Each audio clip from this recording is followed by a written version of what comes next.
ਵਾਹਿਗੁਰੂ ਸਾਹਿਬ ਜੀ। ਇੱਕ ਓੰਕਾਰ ਸਤਿਨਾਮ ਕਰਤਾ ਪੁਰਖ ਨਿਰਭਉ ਨਿਰਵੈਰ ਅਕਾਲ ਮੂਰਤ ਅਜੂਨੀ ਸੈਭੰ ਗੁਰ ਪ੍ਰਸਾਦ। ਜਪ ਆਦ ਸੱਚ ਜੁਗਾਦ ਸੱਚ ਹੈ ਭੀ ਸੱਚ ਨਾਨਕ ਹੋਸੀ ਭੀ ਸੱਚ। ਪੂਰਾ ਪ੍ਰਭ ਆਰਾਧਿਆ ਪੂਰਾ ਜਾ ਕਾ ਨਾਉ। ਨਾਨਕ ਪੂਰਾ ਪਾਇਆ ਪੂਰੇ ਕੇ ਗੁਣ ਗਾਓ। ਵਾਹਿਗੁਰੂ ਸਾਹਿਬ ਜੀ। ਆਪਿਆ ਨਾ ਜਾਏ ਕੀਤਾ ਨਾ ਹੋਏ ਆਪੇ ਆਪ ਨਿਰੰਜਨ ਸੋਏ। ਜਿਨ ਸੇਵਿਆ ਤਿਨ ਪਾਇਆ ਮਾਨ ਨਾਨਕ ਗਾਵੀਐ ਗੁਣੀ ਨਿਧਾਨ। ਗਾਵੀਐ ਸੁਣੀਐ ਮਨ ਰਖੀਐ ਭਾਉ ਦੁਖ ਪਰ ਹਰ ਸੁਖ ਘਰ ਲੈ ਜਾਏ। ਗੁਰਮੁਖ ਨਾਦੰ ਗੁਰਮੁਖ ਵੇਦੰ ਗੁਰਮੁਖ ਰਹਿਆ ਸਮਾਈ। ਗੁਰ ਈਸਰ ਗੁਰ ਗੋਰਖ ਬਰਮਾ ਗੁਰ ਪਾਰਬਤੀ ਮਾਈ। ਜੇ ਹਉ ਜਾਣਾ ਆਖਾ ਨਾਹੀ ਕਹਿਣਾ ਕਥਨ ਨਾ ਜਾਈ। ਗੁਰਾ ਇੱਕ ਦੇਹ 부ਝਾਈ ਸਭਨਾ ਜੀਆ ਕਾ ਇੱਕ ਦਾਤਾ। ਸੋ ਮੈਂ ਵਿਸਰ ਨਾ ਜਾਈ ਥਾਪਿਆ ਨਾ ਜਾਏ ਕੀਤਾ ਨਾ ਹੋਏ। ਪਰਮ ਸਨਮਾਨਯੋਗ ਸਤਿਗੁਰਾਂ ਦੀ ਸਾਜੀ ਨਵਾਜੀ ਗੁਰੂ ਪਿਆਰੀ ਗੁਰੂ ਸਵਾਰੀ ਖਾਲਸਾ ਸਾਧ ਸੰਗਤ ਜੀ, ਬਹੁਤ ਹੀ ਵੱਡਿਆਂ ਭਾਗਾਂ ਵਾਲੇ ਹਾਂ। ਸਤਿਗੁਰਾਂ ਦੇ ਪਾਵਨ ਪਵਿੱਤਰ ਦਰਬਾਰ ਸਾਹਿਬ ਦੀਆਂ ਹਾਜ਼ਰੀਆਂ ਭਰ ਕੇ ਆਪਣੇ ਜੀਵਨ ਨੂੰ ਸਫਲ ਬਣਾ ਰਹੇ ਹਾਂ। ਸੋ ਆਓ ਸਭ ਤੋਂ ਪਹਿਲਾਂ ਸਤਿਗੁਰਾਂ ਦੀ ਬਖਸ਼ਿਸ਼ ਕੀਤੀ ਫਤਿਹ ਪਿਆਰ ਨਾਲ ਬੋਲਿਓ ਜੀ। ਵਾਹਿਗੁਰੂ ਜੀ ਕਾ ਖਾਲਸਾ ਵਾਹਿਗੁਰੂ ਜੀ ਕੀ ਫਤਿਹ। ਬਹੁਤ ਹੀ ਉੱਤਮ ਭਾਗ ਹਨ ਜੋ ਸਤਿਗੁਰਾਂ ਦੇ ਪਾਵਨ ਪਵਿੱਤਰ ਦਰਬਾਰ ਦੀ ਹਾਜ਼ਰੀ ਭਰ ਕੇ ਜੀਵਨ ਸਫਲ ਕਰ ਰਹੇ ਹਾਂ ਔਰ ਨਾਲ ਸਤਿਗੁਰਾਂ ਦੀ ਪਾਵਨ ਬਾਣੀ ਦੀ ਵਿਚਾਰ ਸੁਣ ਕੇ ਆਪਣੇ ਜੀਵਨ ਨੂੰ ਵੀ ਸਫਲ ਕਰ ਰਹੇ ਹਾਂ। ਸਤਿਗੁਰੂ ਸੱਚੇ ਪਾਤਸ਼ਾਹ ਮਹਾਰਾਜ ਜੀ ਦੀ ਅਪਾਰ ਬਖਸ਼ਿਸ਼ ਰਹਿਮਤ ਦਾ ਸਦਕਾ ਜੋ ਲੜੀਵਾਰ ਕਥਾ ਵਿਚਾਰ ਆਰੰਭ ਹੋਈ ਹੈ, ਸਤਿਗੁਰੂ ਜੀ ਦੀ ਕਿਰਪਾ ਦਾ ਸਦਕਾ ਹੀ ਇਹ ਵਿਚਾਰ ਚੱਲ ਰਹੀ ਹੈ। ਆਓ ਆਪਾਂ ਆਪੋ ਆਪਣੀਆਂ ਮਨੋਵਿਰਤੀਆਂ ਨੂੰ ਇਕਾਗਰ ਕਰਦੇ ਹੋਏ ਪਾਵਨ ਪਵਿੱਤਰ ਗੁਰਬਾਣੀ ਦੀ ਕਥਾ ਵਿਚਾਰ ਸਰਵਣ ਕਰੀਏ ਜੀ। ਆਪਿਆ ਨਾ ਜਾਏ ਕੀਤਾ ਨਾ ਹੋਏ। ਗੁਰੂ ਸਾਹਿਬ ਜੀ ਸਿੱਖ ਪ੍ਰਤੀ ਉਪਦੇਸ਼ ਬਖਸ਼ਿਸ਼ ਕਰਦੇ ਹਨ ਕਿ ਹੇ ਸਿੱਖਾ, ਉਸ ਵਾਹਿਗੁਰੂ ਪ੍ਰਮਾਤਮਾ ਦਾ ਜਿਹੜਾ ਸਰੂਪ ਹੈ ਉਹ ਇਸ ਪ੍ਰਕਾਰ ਦਾ ਹੈ ਕਿ ਕਿਸੇ ਦੇ ਧਿਆਨ ਦਾ ਵਿਸ਼ਾ ਕਰਕੇ ਉਹ ਚਾਰ ਮੂੰਹ ਵਾਲੇ ਬ੍ਰਹਮਾ ਜਾਂ ਚਾਰ ਬਾਹਾਂ ਵਾਲੇ ਵਿਸ਼ਨੂੰ ਜਾਂ ਤਿੰਨ ਨੇਤਰਾਂ ਵਾਲੇ ਸ਼ਿਵ ਜੀ ਦੀ ਨਿਆਈ ਥਾਪਿਆ ਸਥਾਪਨ ਨਹੀਂ ਕੀਤਾ ਜਾ ਸਕਦਾ। ਉਸ ਵਾਹਿਗੁਰੂ ਪ੍ਰਮਾਤਮਾ ਦਾ ਜਿਹੜਾ ਸਰੂਪ ਹੈ ਉਹਨੂੰ ਕੋਈ ਬਣਾ ਨਹੀਂ ਸਕਦਾ। ਜਿਵੇਂ ਪੱਥਰ ਦੀਆਂ ਮੂਰਤੀਆਂ ਬਣਾ ਕੇ ਫਿੱਟ ਕੀਤੀਆਂ ਜਾਂਦੀਆਂ ਨੇ, ਲੋਹੇ ਦੀਆਂ ਸੋਨੇ ਦੀਆਂ ਮੂਰਤੀਆਂ ਬਣਾਈਆਂ ਜਾਂਦੀਆਂ ਨੇ, ਪਰ ਉਹ ਪਰਮੇਸ਼ਰ ਵਾਹਿਗੁਰੂ ਜਿਹੜਾ ਹੈ ਉਹਦੀ ਕੋਈ ਮੂਰਤ ਨਹੀਂ ਬਣਾ ਸਕਦਾ। ਉਹਨੂੰ ਕੋਈ ਬਣਾ ਕੇ ਕਿਸੇ ਥਾਂ 'ਤੇ ਕੋਈ ਫਿੱਟ ਨਹੀਂ ਕਰ ਸਕਦਾ। ਤੇ ਧਿਆਨ ਮੈਂ ਨਾ ਆਵੈ ਤਾਕੋ ਧਿਆਨ ਕੀਜੈ ਧਿਆਈਐ। ਇਹ ਦਸਮ ਗ੍ਰੰਥ ਸਾਹਿਬ ਜੀ ਦੇ ਵਚਨ ਹਨ। ਉਹ ਕਿਸੇ ਦੇ ਧਿਆਨ ਦਾ ਵਿਸ਼ਾ ਬਣ ਕੇ ਮੂਰਤੀ ਮਨ ਪਦਾਰਥ ਨਹੀਂ ਪਰਮੇਸ਼ਰ ਵਾਹਿਗੁਰੂ। ਉਹ ਕਾਗਜ਼ ਲੋਹੇ ਜਾਂ ਪੱਥਰ ਦੀ ਮੂਰਤੀ ਕਿਸੇ ਪ੍ਰਕਾਰ ਦੀ ਬਣਾਈ ਹੋਈ ਮੂਰਤੀ ਨਹੀਂ ਹੈ ਤੇ ਇਸ ਪ੍ਰਕਾਰ ਉਹ ਕਿਸੇ ਦਾ ਥਾਪਿਆ ਨਹੀਂ ਹੋਇਆ ਤੇ ਕਿਸੇ ਪ੍ਰਕਾਰ ਦੀ ਕਲਪਨਾ ਕਰ ਲੈਣੀ ਕਿ ਉਹ ਇਹੋ ਜਿਹਾ ਹੈ ਪਰਮੇਸ਼ਰ ਵਾਹਿਗੁਰੂ ਤੇ ਗੁਰਮੁਖ ਪਿਆਰਿਓ ਉਹਨੂੰ ਕੋਈ ਬਣਾ ਨਹੀਂ ਸਕਦਾ ਹੈ। ਤੇ ਫਿਰ ਪ੍ਰਸ਼ਨ ਕੀਤਾ ਵੀ ਉਹ ਸਰੂਪ ਜੀਵ ਅਤੇ ਈਸ਼ਵਰ ਵਿੱਚ ਕਿਸ ਪ੍ਰਕਾਰ ਦਾ ਹੈ ਤੇ ਗੁਰੂ ਸਾਹਿਬ ਜੀ ਉੱਤਰ ਦੇ ਰਹੇ ਹਨ, ਆਪੇ ਆਪ ਨਿਰੰਜਨ ਸੋਏ। ਉਹ ਵਾਹਿਗੁਰੂ ਪਰਮਾਤਮਾ ਸੱਚੇ ਪਾਤਸ਼ਾਹ ਜੀ ਆਪੇ ਆਪ ਹੀ ਜੀਵ ਰੂਪ ਹੈ ਤੇ ਆਪ ਹੀ ਈਸ਼ਵਰ ਰੂਪ ਹੈ, ਆਪ ਹੀ ਨਿਰੰਜਨ ਕਾਲਖ ਤੋਂ ਰਹਿਤ ਹੈ, ਸੁੱਧ ਸਰੂਪ ਹੈ ਤੇ ਉਹ ਤਤ ਪਦ ਦਾ ਲੱਖ ਅਰਥ ਹੈ। ਤੇ ਉਸ ਵਾਹਿਗੁਰੂ ਪ੍ਰਮਾਤਮਾ ਜਿਹੜਾ ਹੈ ਉਹ ਆਪ ਹੀ ਵਿਕਾਰਾਂ ਤੋਂ, ਵਿਦਿਆ ਦੀ ਕਾਲਖ ਤੋਂ, ਅਗਿਆਨਤਾ ਤੋਂ ਰਹਿਤ ਹੈ ਤੇ ਉਹ ਪਰਮੇਸ਼ਰ ਵਾਹਿਗੁਰੂ ਜੀ ਨੂੰ ਕਿਸੇ ਪ੍ਰਕਾਰ ਦੀ ਮੈਲ ਨਹੀਂ ਲੱਗੀ ਹੋਈ। ਉਹ ਮੈਲ ਤੋਂ ਨਿਰੰਜਨ, ਨਿਰਅੰਜਨ, ਅੰਜਨ ਦਾ ਅਰਥ ਹੁੰਦਾ ਕਾਲਖ, ਜਿਵੇਂ ਸੁਰਮਾ ਕਹਿ ਲਈਏ। ਉਹ ਵਿਕਾਰਾਂ ਦੀ ਮੈਲ ਤੋਂ ਵੀ ਨਿਰਅੰਜਨ ਹੈ, ਸੁੱਧ ਸਰੂਪ ਹੈ ਪਰਮਾਤਮਾ ਪਰਮੇਸ਼ਰ ਵਾਹਿਗੁਰੂ। ਤੇ ਇਸ ਕਰਕੇ ਉਸ ਪਰਮਾਤਮਾ ਪਰਮੇਸ਼ਰ ਵਾਹਿਗੁਰੂ ਦਾ ਜਿਹੜਾ ਸੁੱਧ ਸਰੂਪ ਹੈ ਗੁਰਮੁਖ ਪਿਆਰਿਓ ਉਹਨੂੰ ਕੋਈ ਬਿਆਨ ਨਹੀਂ ਕਰ ਸਕਦਾ। ਤੇ ਇਸੇ ਕਰਕੇ ਸਤਿਗੁਰੂ ਸੱਚੇ ਪਾਤਸ਼ਾਹ ਮਹਾਰਾਜ ਕਹਿੰਦੇ ਹਨ ਤੇ ਉਹ ਸੁੱਧ ਸਰੂਪ ਹੋ ਕੇ ਹੀ ਪਰਮੇਸ਼ਰ ਵਾਹਿਗੁਰੂ ਸਾਰਿਆਂ ਦੇ ਵਿੱਚ ਵਿਰਾਜਮਾਨ ਹੈ, ਪ੍ਰਕਾਸ਼ਮਾਨ ਹੈ। ਜਿਨ ਸੇਵਿਆ ਤਿਨ ਪਾਇਆ ਮਾਨ। ਗੁਰੂ ਸਾਹਿਬ ਕਹਿੰਦੇ ਹੈ ਸਿੱਖਾ, ਜਿਨ੍ਹਾਂ ਨੇ ਉਸ ਵਾਹਿਗੁਰੂ ਪਰਮਾਤਮਾ ਦਾ ਸੇਵਨ ਕੀਤਾ ਹੈ, ਭਾਵ ਉਹਨੂੰ ਸਿਮਰਦੇ ਨੇ, ਉਸ ਵਾਹਿਗੁਰੂ ਪਰਮਾਤਮਾ ਨੂੰ ਯਾਦ ਕਰਦੇ ਨੇ ਤੇ ਉਹਨਾਂ ਨੇ ਉਸ ਵਾਹਿਗੁਰੂ ਪਰਮਾਤਮਾ ਪਰਮੇਸ਼ਰ ਜੀ ਦੇ ਕੋਲੋਂ ਸਤਿਕਾਰ ਪਾਉਣਾ ਕੀਤਾ ਹੈ। ਤੇ ਜਿਹੜੇ ਉਸ ਵਾਹਿਗੁਰੂ ਪਰਮੇਸ਼ਰ ਦਾ ਹੁਕਮ ਮੰਨਦੇ ਨੇ, ਨਾਮ ਜਪਦੇ ਨੇ ਤੇ ਗੁਰਮੁਖ ਪਿਆਰਿਓ ਉਹਨਾਂ ਨੂੰ ਇਸ ਲੋਕ ਦੇ ਵਿੱਚ ਵੀ ਤੇ ਪਰਲੋਕ ਦੇ ਵਿੱਚ ਵੀ ਮਾਣ ਇੱਜ਼ਤ ਪ੍ਰਾਪਤ ਹੁੰਦਾ ਹੈ। ਕਿਉਂਕਿ ਜਿਹੜੇ ਵਾਹਿਗੁਰੂ ਪ੍ਰਮਾਤਮਾ ਨੂੰ ਹਰ ਵੇਲੇ ਯਾਦ ਰੱਖਦੇ ਨੇ, ਜਿਨ੍ਹਾਂ ਨੇ ਉਸ ਵਾਹਿਗੁਰੂ ਪ੍ਰਮਾਤਮਾ ਜੀ ਨੂੰ ਸੇਵਨਾ ਕੀਤਾ ਹੈ, ਸਿਮਰਨ ਕਰਦੇ ਨੇ, ਮਨ ਕਰਕੇ ਉਸ ਵਾਹਿਗੁਰੂ ਨੂੰ ਯਾਦ ਕਰਦੇ ਨੇ, ਤਨ ਕਰਕੇ ਉਸ ਵਾਹਿਗੁਰੂ ਪ੍ਰਮਾਤਮਾ ਜੀ ਨੂੰ ਯਾਦ ਕਰਦੇ ਨੇ ਤੇ ਉਹਨਾਂ ਦਾ ਲੋਕ ਪਰਲੋਕ ਦੇ ਵਿੱਚ ਮਾਣ ਇੱਜ਼ਤ ਪ੍ਰਾਪਤ ਹੁੰਦਾ ਹੈ ਉਹਨਾਂ ਨੂੰ। ਨਾਨਕ ਗਾਵੀਐ ਗੁਣੀ ਨਿਧਾਨ। ਸਤਿਗੁਰੂ ਜੀ ਕਹਿੰਦੇ ਗੁਣਾਂ ਦਾ ਨਿਧਾਨ ਖਜ਼ਾਨਾ ਹੈ ਉਹ ਪਰਮੇਸ਼ਰ ਵਾਹਿਗੁਰੂ। ਉਸ ਵਾਹਿਗੁਰੂ ਜੀ ਦੇ ਜਸ ਨੂੰ ਸਤਿਗੁਰਾਂ ਦੁਆਰੇ ਹੀ ਗਾਉਣਾ ਕਰੀਏ, ਅਭਿਆਸ ਕਰੀਏ।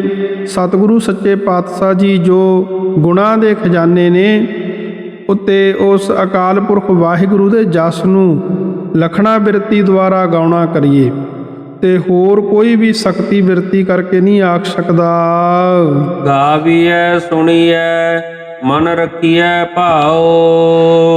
ਕਹਿੰਦੇ ਜਿਹੜੇ ਸਮੇਂ ਗੁਰੂ ਸਾਹਿਬ ਜੀ ਉਸ ਵਾਹਿਗੁਰੂ ਦੇ ਪਰਮਾਤਮਾ ਦੇ ਜਸ ਨੂੰ ਗਾਵੀਏ ਗਾਉਂਦੇ ਹਨ ਤੇ ਜਿਹੜੇ ਸਮੇਂ ਵੀ ਉਸ ਵਾਹਿਗੁਰੂ ਪਰਮਾਤਮਾ ਦੇ ਜਸ ਨੂੰ ਗਾਈਏ ਤੇ ਉਸ ਸਮੇਂ ਮਨ ਦੇ ਵਿੱਚ ਭਾਉ ਪ੍ਰੇਮ ਧਾਰਨ ਕਰਕੇ ਸਰਧਾ ਤੇ ਵਿਸ਼ਵਾਸ ਰੂਪੀ ਕੰਨਾਂ ਦੇ ਨਾਲ ਉਸ ਵਾਹਿਗੁਰੂ ਦੇ ਨਾਮ ਨੂੰ ਸੁਣੀਏ। ਗਾਵੀਏ ਤੋਂ ਭਾਵ ਹੁੰਦਾ ਇਹ ਨਹੀਂ ਵੀ ਕੋਈ ਸਾਜ਼ਾਂ ਦੇ ਨਾਲ ਹੀ ਪਰਮੇਸ਼ਰ ਵਾਹਿਗੁਰੂ ਦਾ ਗੁਣ ਗਾਏ ਜਾਂਦੇ ਨੇ। ਗੁਰਮੁਖ ਪਿਆਰਿਓ, ਗਾਵੀਏ ਤੋਂ ਭਾਵ ਇੱਕ ਲੈ ਦੇ ਨਾਲ, ਇੱਕ ਸੁਰ ਦੇ ਨਾਲ ਪਰਮੇਸ਼ਰ ਵਾਹਿਗੁਰੂ ਦੇ ਨਾਮ ਨੂੰ ਜਪਣਾ। ਜੇ ਅਸੀਂ ਵਾਹਿਗੁਰੂ ਦਾ ਸਿਮਰਨ ਕਰਦੇ ਹਾਂ ਇੱਕ ਲੈ ਦੇ ਵਿੱਚ ਕਰੀਏ, ਜਿਵੇਂ ਕਿ ਵਾਹਿਗੁਰੂ ਵਾਹਿਗੁਰੂ ਵਾਹਿਗੁਰੂ ਵਾਹਿਗੁਰੂ, ਇਸ ਤਰ੍ਹਾਂ ਕਰਕੇ। ਤੇ ਕਈ ਵਾਰੀ ਇੱਕ ਸਾਹ ਦੇ ਵਿੱਚ ਵੀ ਵਾਹਿਗੁਰੂ ਕਹਿ ਸਕਦੇ ਹਾਂ, ਜਿਵੇਂ ਕਿ ਵਾਹਿਗੁਰੂ ਵਾਹਿਗੁਰੂ, ਇਸ ਤਰ੍ਹਾਂ। ਭਾਵ ਇੱਕ ਲੈ ਹੋਣੀ ਚਾਹੀਦੀ ਆ। ਜੇ ਪਾਠ ਕਰਦੇ ਆ ਤਾਂ ਇੱਕ ਲੈ ਦੇ ਨਾਲ ਕੀਤਾ ਜਾਵੇ। ਤੇ ਜਦੋਂ ਅਸੀਂ ਉਸ ਵਾਹਿਗੁਰੂ ਦੇ ਨਾਮ ਨੂੰ ਗਾਉਂਦੇ ਹਾਂ ਤੇ ਆਪਣੇ ਹੀ ਕੰਨਾਂ ਦੁਆਰੇ ਉਹਨੂੰ ਸੁਣਨਾ ਕਰੀਏ ਤੇ ਉਸ ਸੁਣੇ ਹੋਏ ਨੂੰ ਮਨ ਦੇ ਵਿੱਚ ਪਿਆਰ ਰੱਖੀਏ, ਭਾਉ ਕਰੀਏ, ਪਿਆਰ ਕਰੀਏ। ਤੇ ਜਦੋਂ ਅਸੀਂ ਇਸ ਤਰ੍ਹਾਂ ਕਰਕੇ ਉਸ ਵਾਹਿਗੁਰੂ ਪ੍ਰਮਾਤਮਾ ਦੇ ਨਾਮ ਨੂੰ ਗਾਵਾਂਗੇ, ਸੁਣਾਂਗੇ, ਮਨ ਦੇ ਵਿੱਚ ਪਿਆਰ ਰੱਖਾਂਗੇ ਤੇ ਪਿਆਰਿਓ ਫਿਰ ਸਤਿਗੁਰੂ ਸੱਚੇ ਪਾਤਸ਼ਾਹ ਮਹਾਰਾਜ ਜੀ ਦੀ ਕਿਰਪਾ ਹੁੰਦੀ ਹੈ। ਦੁਖ ਪਰ ਹਰ ਸੁਖ ਘਰ ਲੈ ਜਾਏ। ਫਿਰ ਇਹ ਸਿੱਖ ਨੂੰ ਫਲ ਮਿਲਦਾ ਹੈ ਜੇ ਪਿਆਰ ਨਾਲ ਉਸ ਵਾਹਿਗੁਰੂ ਦਾ ਨਾਮ ਗਾਵੇਗਾ, ਬਾਣੀ ਨੂੰ ਗਾਵੇਗਾ, ਸੁਣੇਗਾ ਤੇ ਸੁਣੇ ਹੋਏ ਨੂੰ ਪਿਆਰ ਕਰੇਗਾ। ਫਿਰ ਇਹ ਫਲ ਮਿਲਦਾ, ਦੁੱਖ ਪਰ ਹਰ ਸੁਖ ਘਰ ਲੈ ਜਾਏ। ਤੇ ਮਹਾਰਾਜ ਕਹਿੰਦੇ ਜੰਮਣ ਤੇ ਮਰਨ ਦਾ ਦੁੱਖ ਜਿਹੜੇ ਹੁੰਦੇ ਨੇ ਉਹ ਪਰ ਹਰ ਨਾਸ ਹੋ ਜਾਂਦੇ ਨੇ ਤੇ ਉਹ ਵਾਹਿਗੁਰੂ ਪ੍ਰਮਾਤਮਾ ਸੁੱਖਾਂ ਦੇ ਘਰ ਦੇ ਵਿੱਚ ਲੈ ਜਾਂਦਾ ਹੈ। ਸੁੱਖ ਸਰੂਪ ਵਾਹਿਗੁਰੂ ਪਰਮਾਨੰਦ ਸਰੂਪ ਜਿਹੜਾ ਹੈ ਉਹਦੇ ਘਰ ਦੇ ਵਿੱਚ ਜਾ ਕੇ ਪ੍ਰਾਪਤੀ ਹੁੰਦੀ ਹੈ, ਲੈ ਹੋ ਜਾਂਦੀ ਹੈ। ਗੁਰਮੁਖ ਨਾਦੰ ਗੁਰਮੁਖ ਵੇਦੰ ਗੁਰਮੁਖ ਰਹਿਆ ਸਮਾਈ। ਫਿਰ ਪ੍ਰਸ਼ਨ ਕੀਤਾ, ਕਹਿੰਦੇ ਵੀ ਸਤਿਗੁਰੂ ਜੀ ਜਿਹੜੇ ਗੁਰਮੁਖ ਗਿਆਨ ਦੀ ਪ੍ਰਾਪਤੀ ਵਾਲੇ ਨੇ ਉਹ ਕਿਹੜੇ ਸਾਧਨ ਕਰਦੇ ਨੇ?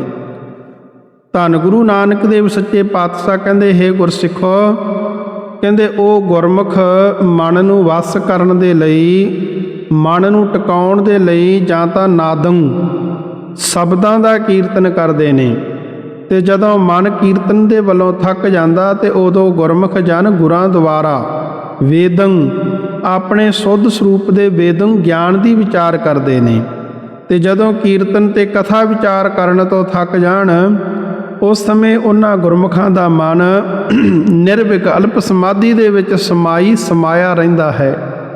ਇਸ ਪ੍ਰਕਾਰ ਇਹਨਾਂ ਹਾਲਤਾਂ ਦੇ ਵਿੱਚ ਗੁਰਮੁਖਾਂ ਨੇ ਮਨ ਨੂੰ ਵਸ ਦੇ ਵਿੱਚ ਕੀਤਾ ਹੈ।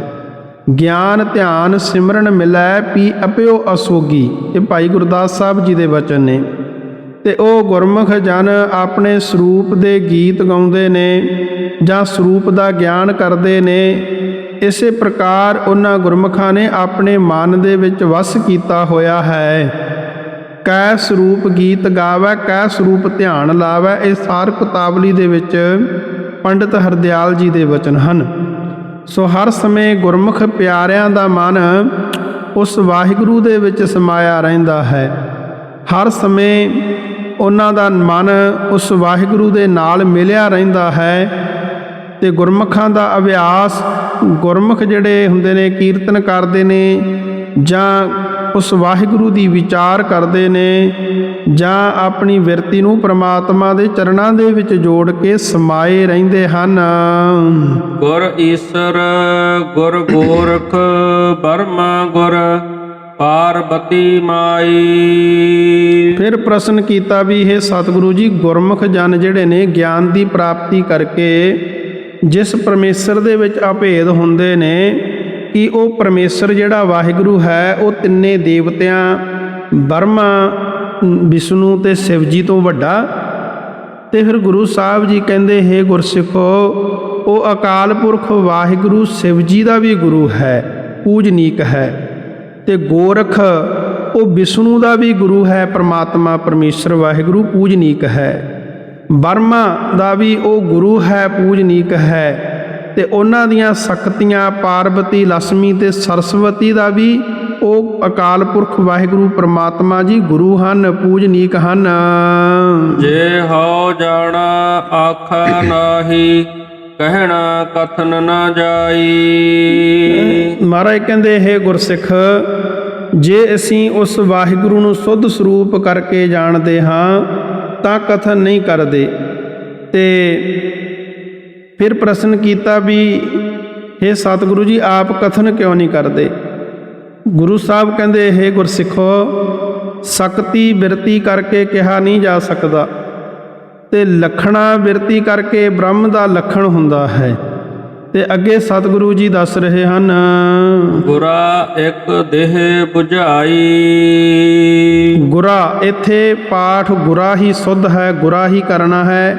ਆਮ ਕਈ ਵਾਰ ਅਸੀਂ ਗੁਰਾਂ ਬਿੰਦੀ ਲਾ ਕੇ ਪਾਠ ਉਚਾਰਨ ਕਰਦੇ ਹਾਂ, ਜਿਵੇਂ ਸਿੰਘ ਸਾਹਿਬ ਜੀ ਨੇ ਪਾਠ ਕੀਤਾ ਗੁਰਾ, ਇਸ ਤਰ੍ਹਾਂ ਹੀ ਇਹ ਪਾਠ ਸੁੱਧ ਹੈ। ਤੇ ਗੁਰਾਂ ਤੇ ਹੀ ਵਿਸਰਾਮ ਲੱਗੇਗਾ। ਗੁਰਾ ਇੱਕ ਦੇਹ ਬੁਝਾਈ, ਤੇ ਗੁਰੂ ਸਾਹਿਬ ਜੀ ਨੇ ਇੱਕੋ ਲਖਣਾ ਬਿਰਤੀ ਦੁਆਰਾ ਇਸ ਵਾਹਿਗੁਰੂ ਦਾ ਜਾਣਨਾ, ਬੁਝਾਈ, ਸਮਝਾਉਣਾ ਕੀਤਾ ਹੈ।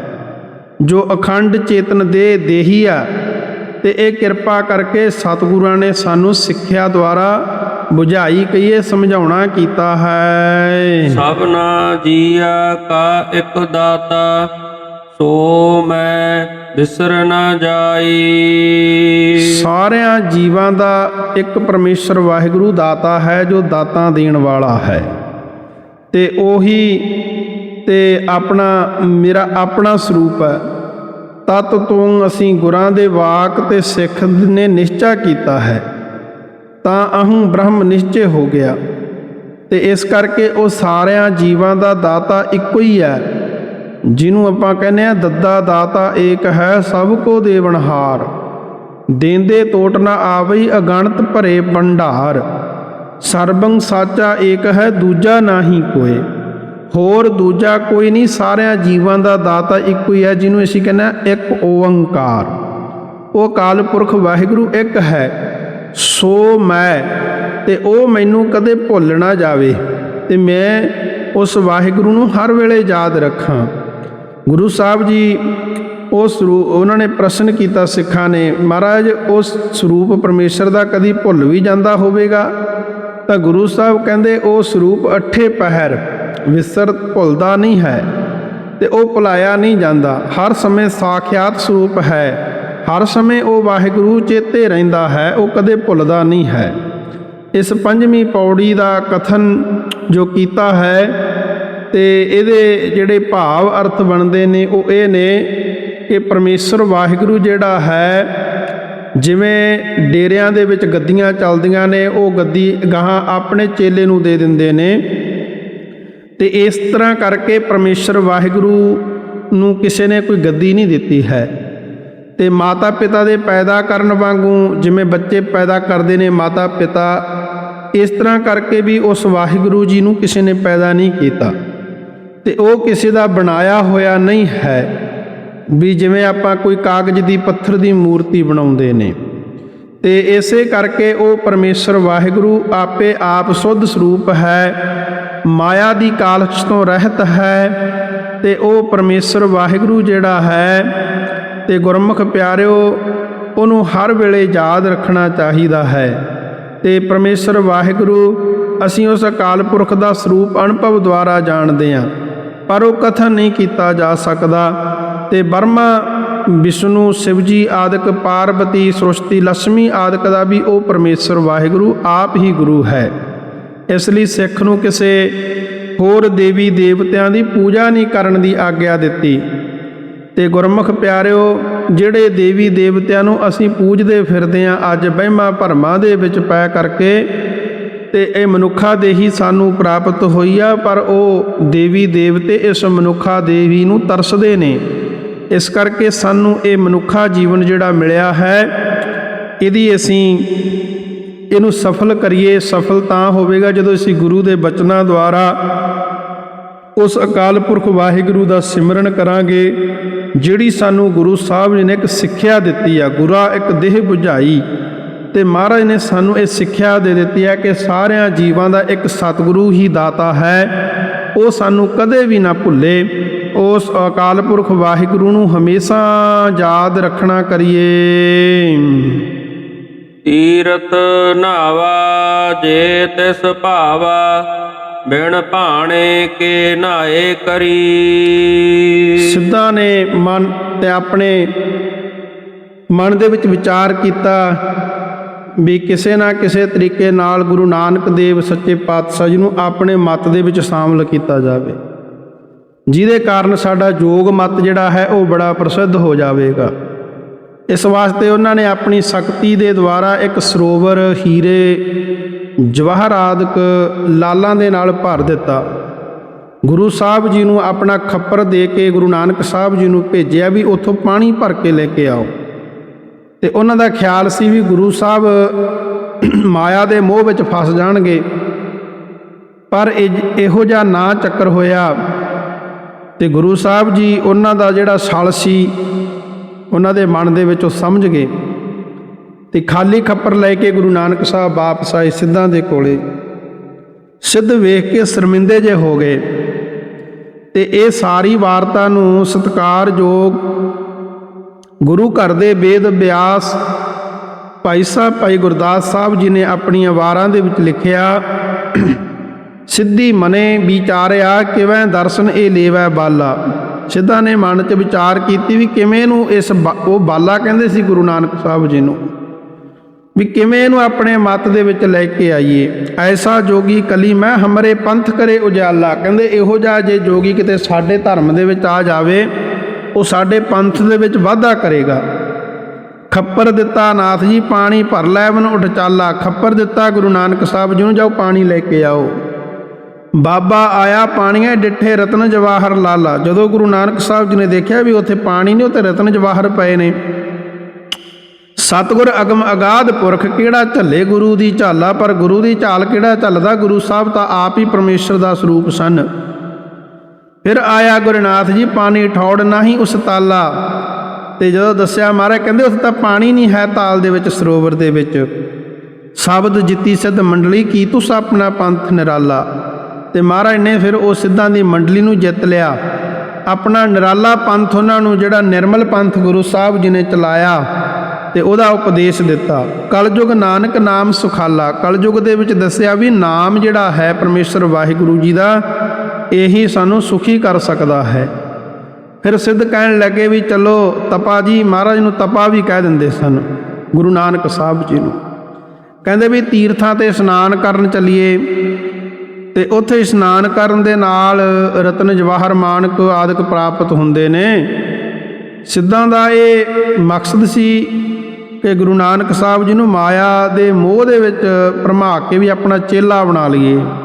ਪਰ ਗੁਰੂ ਨਾਨਕ ਸਾਹਿਬ ਜੀ ਨੇ ਉੱਤਰ ਦਿੱਤਾ, ਤੀਰਥ ਨਾਵਾ ਜੇ ਤਿਸ ਭਾਵਾ ਵਿਣ ਭਾਣੇ ਕੇ ਨਹਾਏ ਕਰੀ। ਜਿਸ ਤਰ੍ਹਾਂ ਸਿੰਘ ਸਾਹਿਬ ਜੀ ਨੇ ਪਾਠ ਕੀਤਾ ਇਸੇ ਤਰ੍ਹਾਂ ਹੀ ਕਰਨਾ। ਤੀਰਥ ਨਾਵਾ, ਇਹਨੂੰ ਥੋੜਾ ਜਿਹਾ ਭਾਰਾ ਕਰਕੇ ਬੋਲਣਾ। ਜੇ ਅਸੀਂ ਨਾਵਾ ਕਹਾਂਗੇ ਇਹਦਾ ਅਰਥ ਬਣ ਜਾਵੇਗਾ ਇਸ਼ਨਾਨ ਕਰਨਾ। ਨਾਵਾ ਦਾ ਨਾਵਾ ਕਹਾਂਗੇ ਤਾਂ ਅਰਥ ਬਣੇਗਾ ਨਾਮ। ਜੇ ਥੋੜਾ ਭਾਰਾ ਕਰਕੇ ਬੋਲਾਂਗੇ ਨਾਵਾ ਤਾਂ ਇਹਦਾ ਅਰਥ ਬਣ ਜਾਵੇਗਾ ਇਸ਼ਨਾਨ। ਤੀਰਥ ਨਾਵਾ ਜੇ ਤਿਸ ਭਾਵਾ ਵਿਣ ਭਾਣੇ ਕੇ ਨਹਾਏ ਕਰੀ। ਨਹਾਏ ਕਰੀ ਇਸ ਤਰ੍ਹਾਂ ਬੋਲਣਾ ਹੈ, ਨਹਾਏ ਕਰੀ। ਮਹਾਰਾਜ ਕਹਿੰਦੇ ਹੇ ਸਿੱਧ ਪੁਰਸ਼ੋ, ਤੀਰਥਾਂ ਉੱਤੇ ਨਹਾਈਏ ਤੇ ਜੇ ਉਸ ਵਾਹਿਗੁਰੂ ਪ੍ਰਮਾਤਮਾ ਨੂੰ ਭਾ ਜਾਈਏ ਤਾਂ ਹੀ ਤੀਰਥਾਂ ਦੇ ਉੱਪਰ ਜਾ ਕੇ ਇਸ਼ਨਾਨ ਕਰਨ ਦਾ ਫਲ ਮਿਲਦਾ ਹੈ। ਜੇ ਉਸ ਵਾਹਿਗੁਰੂ ਦੇ ਭਾਣੇ ਤੋਂ ਬਿਨਾਂ ਨਹਾ ਕੇ ਕੁਝ ਪ੍ਰਾਪਤ ਨਹੀਂ ਹੁੰਦਾ ਤੇ ਜੇ ਅਸੀਂ ਉਸ ਵਾਹਿਗੁਰੂ ਦੇ ਹੁਕਮ ਨੂੰ ਨਹੀਂ ਮੰਨਦੇ, ਜੇ ਅਸੀਂ ਉਸ ਵਾਹਿਗੁਰੂ ਜੀ ਦੇ ਹੁਕਮ ਨੂੰ ਨਹੀਂ ਮੰਨਿਆ ਤਾਂ ਫਿਰ ਤੀਰਥਾਂ 'ਤੇ ਜਿੰਨਾ ਮਰਜ਼ੀ ਨਹਾਈ ਜਾਵੋ ਕੋਈ ਫਲ ਨਹੀਂ ਮਿਲਦਾ। ਕਿਉਂਕਿ ਸਾਰਿਆਂ ਤੋਂ ਵੱਡਾ ਤੀਰਥ ਉਸ ਵਾਹਿਗੁਰੂ ਦਾ ਨਾਮ ਹੈ ਤੇ ਅਸੀਂ ਨਾਮ ਨਹੀਂ ਜਪਦੇ।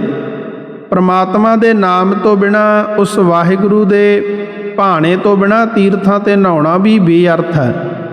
ਮਹਾਰਾਜ ਕਹਿੰਦੇ ਤੀਰਥ ਨਹਾਵਣ ਜਾਓ ਤੀਰਥ ਨਾਮ ਹੈ, ਤੀਰਥ ਸ਼ਬਦ ਵਿਚਾਰ ਅੰਤਰ ਗਿਆਨ ਹੈ।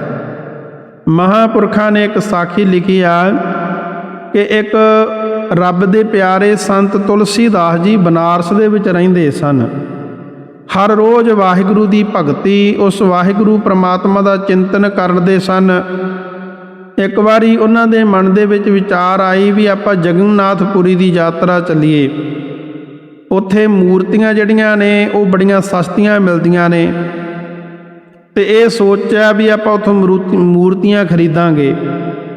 ਤੇ ਉਧਰ ਪਰਮੇਸ਼ਰ ਵਾਹਿਗੁਰੂ ਜੀ ਨੇ ਸਾਧੂ ਦਾ ਭੇਖ ਬਣਾ ਕੇ ਤੇ ਉਹਨਾਂ ਦੇ ਘਰ ਦੇ ਵਿੱਚ ਆ ਕੇ ਪੁੱਛਣਾ ਕੀਤਾ। ਜਦੋਂ ਭਗਤ ਤੁਲਸੀਦਾਸ ਜੀ ਯਾਤਰਾ ਤੇ ਚਲੇ ਗਏ, ਉਹ ਬਾਅਦ ਦੇ ਵਿੱਚ ਉਹ ਰੱਬ ਪਰਮੇਸ਼ਰ ਵਾਹਿਗੁਰੂ ਜੀ ਇੱਕ ਸਾਧੂ ਦਾ ਰੂਪ ਬਣਾ ਕੇ ਉਹਨਾਂ ਦੇ ਘਰ ਦੇ ਵਿੱਚ ਆਏ। ਪੁੱਛਣਾ ਕੀਤਾ ਵੀ ਭਗਤ ਤੁਲਸੀਦਾਸ ਜੀ ਕਿੱਥੇ ਨੇ। ਪਰਿਵਾਰ ਨੇ ਦੱਸਿਆ ਬਈ ਉਹ ਤਾਂ ਭਗਵਾਨ ਦੇ ਦਰਸ਼ਨ ਕਰਨ ਗਏ ਨੇ, ਜਗਨਨਾਥਪੁਰੀ ਨੂੰ ਯਾਤਰਾ ਕਰਨ ਗਏ ਆ। ਉਹ ਸਾਧੂ ਸਰੂਪ ਪਰਮੇਸ਼ਰ ਵਾਹਿਗੁਰੂ ਨੇ ਕਿਹਾ ਵੀ ਉਹ ਯਾਤਰਾ ਨਹੀਂ ਕਰਨ ਗਏ, ਉਹ ਤਾਂ ਵਪਾਰ ਕਰਨ ਗਏ ਆ, ਕੋਈ ਸੌਦਾ ਖਰੀਦਣ ਵਾਸਤੇ ਗਏ ਨੇ। ਤੇ ਇਹ ਕਹਿ ਕੇ ਉਹ ਸਾਧੂ ਮਹਾਤਮਾ ਅਲੋਪ ਹੋ ਗਏ। ਭਗਤ ਤੁਲਸੀਦਾਸ ਜੀ ਜਦੋਂ ਕੰਸੀ ਉਧਰੋਂ ਜਗन्नाथपुरी ਤੋਂ ਵਾਪਸ ਆਏ, ਘਰੋਂ ਪਤਾ ਲੱਗਿਆ ਵੀ ਇੱਕ ਸਾਧੂ ਆਇਆ ਸੀ। ਉਹ ਕਹਿ ਕੇ ਗਿਆ ਵੀ ਭਗਤ ਜੀ ਯਾਤਰਾ ਕਰਨ ਨਹੀਂ ਗਏ, ਉਹ ਤਾਂ ਸੌਦਾ ਖਰੀਦਣ ਗਏ ਨੇ।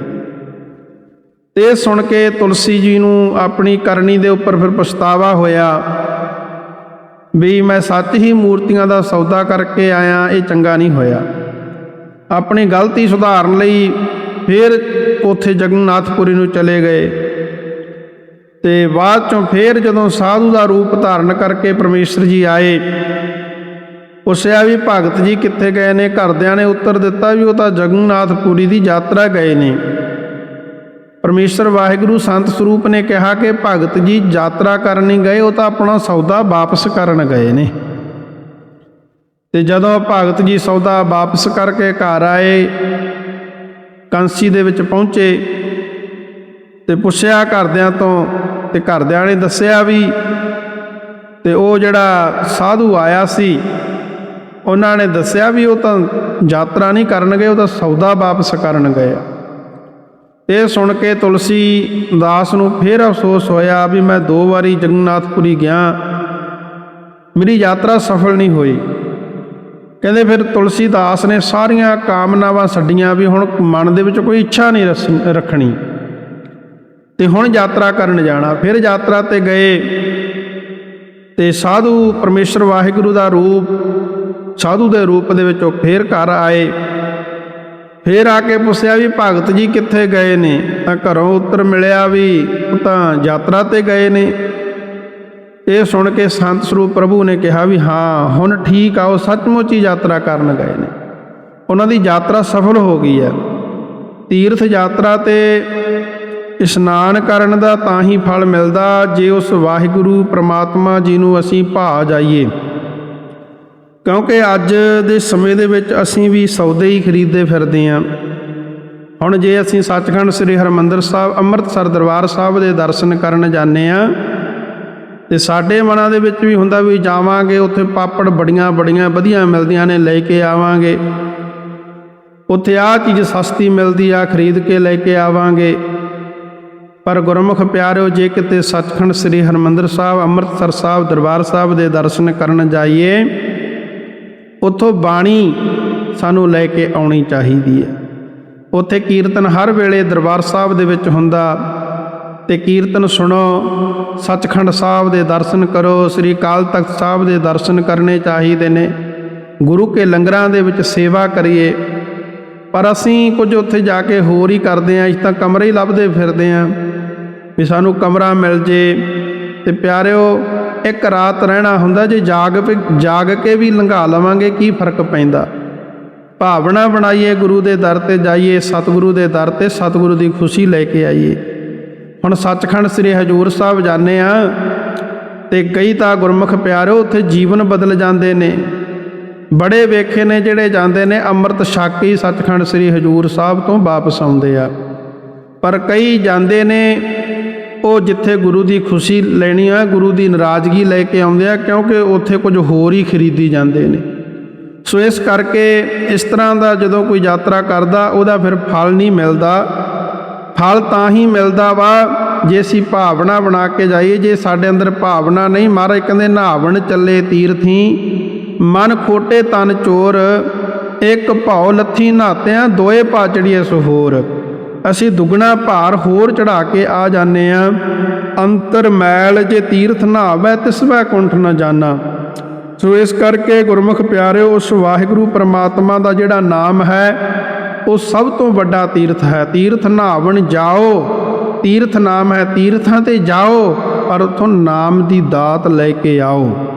ਸੋ ਇਸ ਕਰਕੇ ਫਿਰ ਉਹਨਾਂ ਨੇ ਪ੍ਰਸ਼ਨ ਕੀਤਾ ਸਿੱਧਾਂ ਨੇ ਵੀ ਹੇ ਤਪਾ ਜੀ, ਕੁਝ ਨਾ ਕੁਝ ਕਰਮ ਕਰਕੇ ਲਾਭ ਤਾਂ ਪ੍ਰਾਪਤ ਹੁੰਦਾ ਹੀ ਹੋਵੇਗਾ ਨਾ।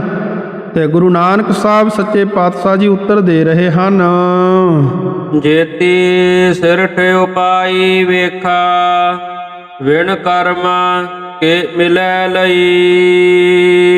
ਮਹਾਰਾਜ ਮਹਾਰਾਜ ਕਹਿੰਦੇ ਹੇ ਸਿੱਧੋ, ਜਿੰਨੀ ਵੀ ਉਸ ਵਾਹਿਗੁਰੂ ਨੇ ਇਹ ਸ੍ਰਿਸ਼ਟੀ ਪੈਦਾ ਕੀਤੀ ਆ, ਜਿਹੜੀ ਆਪਾਂ ਵੇਖ ਰਹੇ ਹਾਂ, ਤੇ ਭਾਗਾਂ ਤੋਂ ਬਿਨਾ, ਕਰਮਾਂ ਤੋਂ ਬਿਨਾ ਕਿਸੇ ਨੂੰ ਕੀ ਮਿਲਦਾ ਤੇ ਕਿਸੇ ਨੇ ਕੀ ਲਿਆ? ਜੇ ਸਾਡੇ ਕਰਮਾਂ ਦੇ ਵਿੱਚ ਹੋਵੇਗਾ ਤੇ ਉਸ ਪ੍ਰਭੂ ਪਰਮਾਤਮਾ ਨੂੰ ਭਾਵੇਗਾ ਤਾਂ ਹੀ ਆਪਣੀ ਯਾਤਰਾ ਕੀਤੀ ਸਫਲ ਹੋਵੇਗੀ, ਤੇ ਤਾਂ ਹੀ ਅਸੀਂ ਫਿਰ ਯਾਤਰਾ ਕਰ ਸਕਦੇ ਹਾਂ। ਤੇ ਇਸੇ ਕਰਕੇ, ਕਿਉਂਕਿ ਸੱਚ ਇਹ ਆ ਵੀ ਸਾਰੀ ਸ੍ਰਿਸ਼ਟੀ ਵਿੱਚ ਜੀਵਾਂ ਨੂੰ ਕਰਮਾਂ ਭਾਗਾਂ ਦੇ ਨਾਲ ਹੀ ਜੋ ਕੁਝ ਮਿਲਦਾ ਹੈ ਉਹ ਕਰਮਾਂ ਦੇ ਅਨੁਸਾਰ ਹੀ ਮਿਲਦਾ। ਬਿਨ ਕਰਮਾ ਕਿਛ ਪਾਈਐ ਨਾਹੀ, ਕਿਆ ਕਰ ਕਹਿਆ ਜਾਈ। ਤੇ ਬਿਨ ਕਰਮਾ ਕਿਛ ਪਾਈਐ ਨਾਹੀ, ਜੇ ਬਹੁ ਤੇਰਾ ਧਾਵੈ। ਕਰਮਾਂ ਤੋਂ ਬਿਨਾਂ ਪਿਆਰਿਓ ਕੁਝ ਪ੍ਰਾਪਤ ਨਹੀਂ ਹੁੰਦਾ। ਸੋ ਇਸੇ ਕਰਕੇ, ਕਿਉਂਕਿ ਬੰਦਾ ਕਰਮਾਂ ਦੇ ਨਾਲ ਹੀ ਪਰਮੇਸ਼ਰ ਨੂੰ ਪ੍ਰਾਪਤ ਕਰ ਸਕਦਾ ਹੈ, ਤੇ ਕਰਮਾਂ ਦੇ ਨਾਲ ਆਪਣੇ ਕਰਮਾਂ ਕਰਕੇ ਹੀ ਪ੍ਰਮਾਤਮਾ ਤੋਂ ਦੂਰ ਹੋ ਜਾਂਦਾ ਹੈ। ਸਤਿਗੁਰੂ ਜੀ ਕਹਿੰਦੇ ਸੰਪੈ ਕਉ ਈਸਰ ਧਿਆਈਐ, ਸੰਪੈ ਪੁਰਬ ਲਿਖੇ ਕੀ ਪਾਈਐ।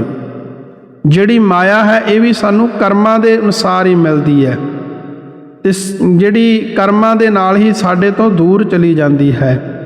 ਸੋ ਇਸ ਕਰਕੇ ਸਤਿਗੁਰੂ ਸੱਚੇ ਪਾਤਸ਼ਾਹ ਮਹਾਰਾਜ ਜੀ ਸਾਨੂੰ ਪਾਵਨ ਬਾਣੀ ਦੁਆਰਾ ਸਮਝਾਉਂਦੇ ਨੇ ਕਿ ਜੀਵ ਤੂੰ ਐਸੇ ਕਰਮ ਕਰ ਜਿਹਦੇ ਕਰਕੇ ਤੇਰਾ ਉਸ ਪਰਮੇਸ਼ਰ ਵਾਹਿਗੁਰੂ ਦੀ ਦਰਗਾਹ ਦੇ ਵਿੱਚ ਜਾਣਾ ਸਫਲਾ ਹੋਵੇ, ਉਸ ਪ੍ਰਮਾਤਮਾ ਦੀ ਦਰਗਾਹ ਦੇ ਵਿੱਚ ਤੈਨੂੰ ਮਾਣ ਇੱਜ਼ਤ ਮਿਲੇ। ਬਿਨ ਕਰਮਾਂ ਕੇ ਮਿਲੈ ਲਈ, ਕਰਮਾਂ ਤੋਂ ਬਗੈਰ ਕਿਸੇ ਨੂੰ ਕੁਝ ਵੀ ਪ੍ਰਾਪਤ ਨਹੀਂ ਹੁੰਦਾ। ਮਤ ਵਿੱਚ ਰਤਨ ਜਵਾਹਰ ਮਾਣਕ, ਜੇ ਇੱਕ ਗੁਰ ਕੀ ਸਿੱਖ ਸੁਣੀ। ਮਹਾਰਾਜ ਕਹਿੰਦੇ ਹੇ ਸਿੱਧ ਪੁਰਸ਼ੋ, ਵੀ ਜੇ ਗੁਰੂ ਦੀ ਇੱਕ ਏਕਤਾ ਵਾਲੀ ਜਿਹੜੀ ਸਿੱਖਿਆ ਹੈ ਉਹ ਸੁਣ ਲਈ ਜਾਵੇ ਤਾਂ ਆਪਣੀ ਹੀ ਮਤ ਬੁੱਧੀ ਦੇ ਅੰਦਰ ਬੈਰਾਗ ਰੂਪੀ ਰਤਨ ਤੇ ਗਿਆਨ ਰੂਪੀ ਜਵਾਹਰ ਆਦਿਕ ਤੇ ਮੰਨਣ ਰੂਪੀ ਮਾਣਕ ਪ੍ਰਾਪਤ ਹੋ ਜਾਂਦੇ ਹਨ। ਤੇ ਇਸ ਕਰਕੇ ਭਾਵ ਇਹਨਾਂ ਬਾਹਰੀ ਰਤਨ ਜਵਾਹਰ ਆਦਿਕ ਜਿਹੜੇ ਮਾਣਕ ਨੇ, ਤੇ ਇਹਨਾਂ ਦੀ ਸਾਨੂੰ ਜ਼ਰੂਰਤ ਨਹੀਂ। ਜਿਨ੍ਹਾਂ ਨੇ ਇੱਕ ਗੁਰੂ ਦੀ ਸਿੱਖਿਆ ਨੂੰ ਸੁਣ ਲਿਆ, ਸੁਣ ਕੇ ਆਪਣੀ ਬੁੱਧੀ ਦੇ ਵਿੱਚ ਧਾਰਨ ਕਰ ਲਿਆ, ਤੇ ਉਹਨਾਂ ਨੂੰ ਇਹ ਰਤਨ ਜਵਾਹਰ ਆਦਿਕ ਮਾਣਕ ਜਿਹੜੇ ਕੀਮਤੀ ਮੋਤੀ ਆਦਿਕ ਨੇ ਇਹ ਸੁਤੇ ਸਥਿਤ ਹੀ ਪ੍ਰਾਪਤ ਹੋ ਜਾਂਦੇ ਨੇ। ਜਦੋਂ ਧੰਨ ਗੁਰੂ ਨਾਨਕ ਦੇਵ ਸੱਚੇ ਪਾਤਸ਼ਾਹ ਮਹਾਰਾਜ ਦੁਨੀਆ ਨੂੰ ਤਾਰਦੇ ਹੋਏ ਕਾਫੀ ਸਮਾਂ ਸੱਚੇ ਪਾਤਸ਼ਾਹ ਜੀ ਨੇ ਉਦਾਸੀਆਂ ਕੀਤੀਆਂ। ਕਾਫੀ ਸਮੇਂ ਤੋਂ ਬਾਅਦ ਵਾਪਸ ਤਲਵੰਡੀ ਜਦੋਂ ਆਏ ਤਾਂ ਭਾਈ ਬਾਲਾ ਜੀ ਦੇ ਪਿਤਾ ਚੰਦਰਭਾਨ ਜੀ ਦੇ ਖੂਹ ਦੇ ਉੱਤੇ ਆ ਕੇ ਬੈਠ ਗਏ। ਉਸ ਸਮੇਂ ਭਾਈ ਮਰਦਾਨਾ ਜੀ ਨੇ ਬੇਨਤੀ ਕੀਤੀ, ਸੱਚੇ ਪਾਤਸ਼ਾਹ ਹੁਣ ਘਰੋਂ ਗਿਆ ਨੂੰ ਬਹੁਤ ਸਮਾਂ ਹੋ ਗਿਆ, ਜੇ ਮਹਾਰਾਜ ਆਪ ਜੀ ਦੀ ਆਗਿਆ ਹੋਵੇ ਤਾਂ ਮੈਂ ਬੱਚਿਆਂ ਨੂੰ ਮਿਲ ਆਵਾਂ। ਧੰਨ ਗੁਰੂ ਨਾਨਕ ਦੇਵ ਸੱਚੇ ਪਾਤਸ਼ਾਹ ਕਹਿੰਦੇ, ਮਰਦਾਨਿਆ ਹਜੇ ਆਪਣਾ ਕਾਰਜ ਬਹੁਤ ਪਿਆ ਲੰਮਾ, ਘਰ ਜਾ ਕੇ ਤੂੰ ਪਰਿਵਾਰ ਦੇ ਮੋਹ ਦੇ ਵਿੱਚ ਨਾ ਫਸ ਜੀ ਕਿਤੇ। ਪਰਮੇਸ਼ਰ ਨੂੰ ਆਪਾਂ ਹਜੇ ਜਾ ਕੇ ਦੁਨੀਆ ਦੇ ਵਿੱਚ ਪ੍ਰਚਾਰ ਕਰਨਾ, ਭੁੱਲੀ ਹੋਈ ਲੁਕਾਈ ਨੂੰ, ਭਟਕਿਆਂ ਹੋਇਆਂ ਨੂੰ ਸਿੱਧੇ ਰਸਤੇ ਪਾਉਣਾ। ਗੁਰੂ ਨਾਨਕ ਸਾਹਿਬ ਕਹਿੰਦੇ ਵੀ ਜੇ ਜਾਣਾ ਤਾਂ ਪਰਿਵਾਰ ਨੂੰ ਮਿਲ ਕੇ ਜਲਦੀ ਵਾਪਸ ਆ ਜੀ। ਭਾਈ ਮਰਦਾਨਾ ਜੀ ਕਹਿਣ ਲੱਗੇ, ਸਤ ਵਚਨ ਮਹਾਰਾਜ। ਜਦੋਂ ਲੱਗੇ ਮਰਦਾਨਾ ਜੀ ਤੁਰਨ ਤੇ ਮਨ ਦੇ ਵਿੱਚ ਖਿਆਲ ਆਇਆ ਵੀ ਇੰਨੇ ਸਮੇਂ ਬਾਅਦ ਹੁਣ ਘਰ ਨੂੰ ਜਾਣਾ, ਖਾਲੀ ਹੱਥ ਕਿਵੇਂ ਜਾਵਾਂਗਾ। ਤੇ ਸੋਚ ਕੇ ਗੁਰੂ ਨਾਨਕ ਸਾਹਿਬ ਸੱਚੇ ਪਾਤਸ਼ਾਹ ਦੇ ਚਰਨਾਂ ਵਿੱਚ ਬੇਨਤੀ ਕੀਤੀ, ਮਹਾਰਾਜ ਕੁਝ ਬਖਸ਼ਿਸ਼ ਕਰੋ, ਕਿੰਨਾ ਸਮਾਂ ਹੋ ਗਿਆ ਘਰੋਂ ਆਏ ਨੂੰ, ਹੁਣ ਇੰਨੇ ਲੰਮੇ ਸਮੇਂ ਤੋਂ ਬਾਅਦ ਮੈਂ ਘਰ ਨੂੰ ਜਾਣਾ ਹੈ ਤਾਂ ਕੁਝ ਲੈ ਕੇ ਹੀ ਜਾਣਾ ਚਾਹੀਦਾ। ਤੇ ਮਰਦਾਨਾ ਜੀ ਦੀ ਬੇਨਤੀ ਸੁਣ ਕੇ ਸਤਿਗੁਰੂ ਨਾਨਕ ਦੇਵ ਸੱਚੇ ਪਾਤਸ਼ਾਹ ਨੇ ਕਿਹਾ, ਮਰਦਾਨਿਆ ਇਹਨਾਂ ਰੋੜਾਂ ਦਾ ਬੁੱਕ ਭਰ ਕੇ ਪੱਲੇ ਬੰਨ੍ਹ ਲੈ ਤੇ ਆਪਣੇ ਘਰ ਜਾ ਕੇ ਖੋਲ੍ਹ ਲਈ, ਤੇਰੇ ਮਨ ਦੀ ਇੱਛਾ ਜਿਹੜੀ ਆ ਉਹ ਪੂਰੀ ਹੋਵੇਗੀ। ਸਤਿਗੁਰੂ ਨਾਨਕ ਦੇਵ ਸੱਚੇ ਪਾਤਸ਼ਾਹ ਜੀ ਦੀ ਸਿੱਖਿਆ ਤੇ ਚੱਲਣ ਵਾਲਾ ਭਾਈ ਮਰਦਾਨਾ ਗੁਰੂ ਨਾਨਕ ਸਾਹਿਬ ਸੱਚੇ ਪਾਤਸ਼ਾਹ ਜੀ ਦਾ ਹੁਕਮ ਮੰਨ ਕੇ ਰੋੜ ਪਏ ਸੀ, ਉਹਨਾਂ ਦਾ ਬੁੱਕ ਭਰ ਕੇ ਪੱਲੇ ਦੇ ਵਿੱਚ ਬੰਨ੍ਹ ਲਿਆ।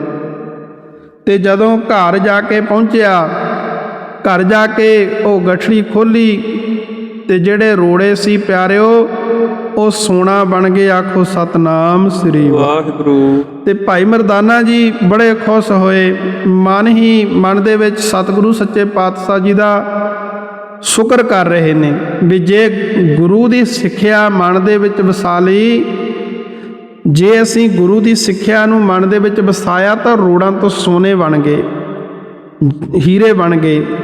ਜੇ ਆਪਾਂ ਵੀ ਪਿਆਰਿਓ ਗੁਰੂ ਦੀ ਸਿੱਖਿਆ ਨੂੰ ਮਨ ਦੇ ਵਿੱਚ ਵਸਾ ਲਈਏ ਤਾਂ ਸੰਸਾਰਿਕ ਧਨ ਪਦਾਰਥ ਜਿਹੜੇ ਨੇ ਇਹ ਤਾਂ ਆਪਣੇ ਆਪ ਹੀ ਪ੍ਰਾਪਤ ਹੋ ਜਾਂਦੇ ਨੇ।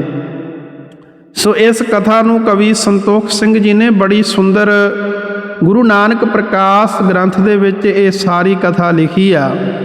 ਕਹਿ ਮਰਦਾਨਾ ਸੁਨ ਬਚ ਗੁਰ ਕੋ, ਕਿਆ ਲੈ ਘਰ ਜਾਵੋ ਮੈਂ ਘਰ ਕੋ।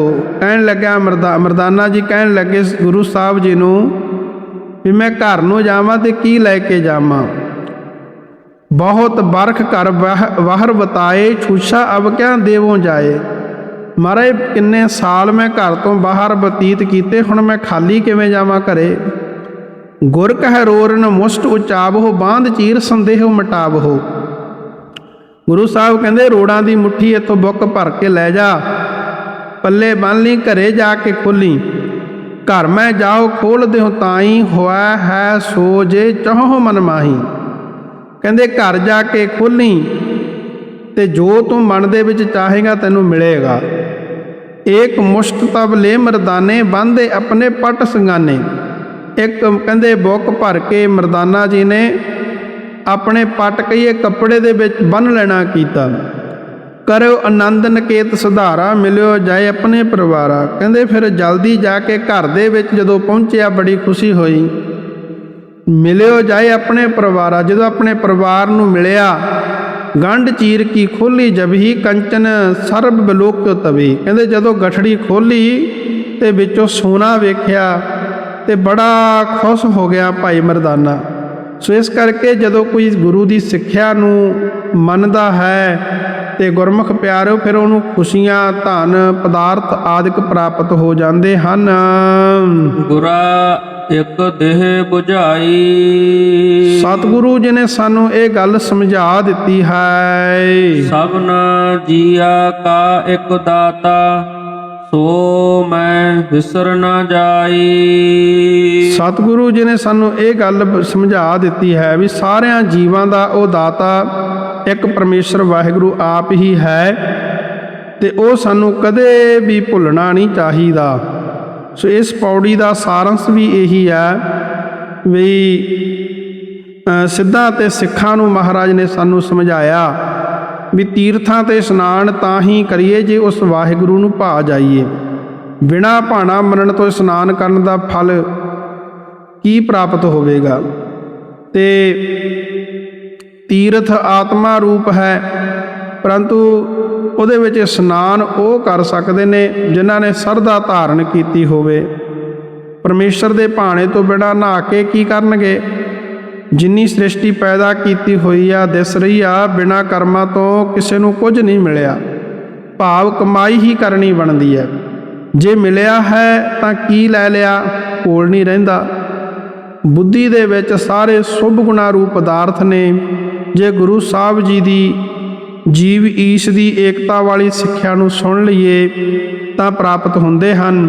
ਗੁਰੂ ਸਾਹਿਬ ਜੀ ਨੇ ਇੱਕ ਸਿੱਖਿਆ ਇਹ ਸਮਝਾਈ ਆ ਕਿ ਸਾਰਿਆਂ ਜੀਵਾਂ ਦਾ ਉਹ ਵਾਹਿਗੁਰੂ ਦਾਤਾ ਇੱਕੋ ਹੀ ਆ, ਉਹ ਸਾਨੂੰ ਕਦੇ ਵੀ ਭੁੱਲਣਾ ਨਹੀਂ ਚਾਹੀਦਾ। ਹੋਈਆਂ ਬੇਅੰਤ ਭੁੱਲਾਂ ਦੀ ਮਾਫੀ ਸਤਿਗੁਰੂ ਮਹਾਰਾਜ ਸਤਿਗੁਰਾਂ ਦੀ ਸੰਗਤ ਮਾਫੀ ਬਖਸ਼ ਕਰਨ।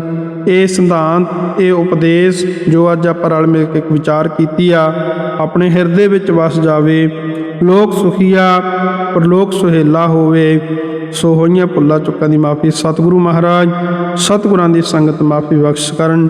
ਆਓ ਆਖਰੀਆਂ ਪੰਕਤੀਆਂ ਪੜ੍ਹ ਕੇ ਸਮਾਪਤੀ ਕਰੀਏ ਜੀ। ਗੁਰਾ ਇੱਕ ਦੇਹ 부ਝਾਈ, ਸਭਨਾ ਜੀਆਂ ਕਾ ਇੱਕ ਦਾਤਾ ਸੋ ਮੈਂ ਵਿਸਰ ਨਾ ਜਾਈ। ਵਾਹਿਗੁਰੂ ਜੀ ਕਾ ਖਾਲਸਾ ਵਾਹਿਗੁਰੂ ਜੀ ਕੀ ਫਤਿਹ।